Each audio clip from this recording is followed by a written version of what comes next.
Elle l'attend encore. À l'heure où les premières lueurs caressaient les vitres de l'Épidou, Siméon poussait la porte. Même heure. Même pas. Il ne venait plus pour le pain. Seulement pour le silence tiède qui avait été le théâtre de leur plus belle histoire. Derrière le comptoir, Léonie préparait la machine. Sans un mot, elle connaissait la commande. 2 cafés serrés comme d'habitude, Siméon. Il n'y en avait qu'un pour lui, mais le rituel devait être honoré. Ils choisissaient toujours leur table. La petite en bois près de la fenêtre où le soleil du matin filtrait jadis à travers les miettes de croissant, illuminant les cheveux d'ambre. Il tirait l'autre chaise, la faisait grincer légèrement et y déposait la seconde tasse.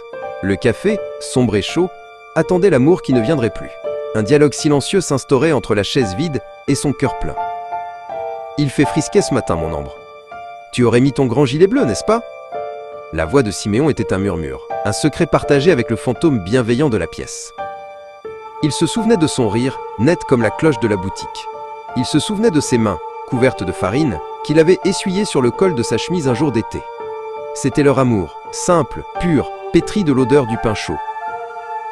L'accident n'était pas un mot qu'il prononçait. C'était une déchirure dans la trame du temps.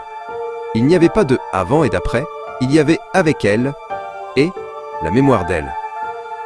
Léonie, qui servait le pain au premier client, détournait toujours les yeux. Elle ne voyait pas un homme seul. Elle voyait la persistance d'une promesse, le plus beau gage d'amour qu'elle ait jamais connu. Siméon buvait son café jusqu'à la lie, puis se levait. Il laissait la tasse d'ambre intacte, offrande au temps suspendu. Un léger « à demain mon cœur », aussi doux que la levée du pain, et il s'en allait.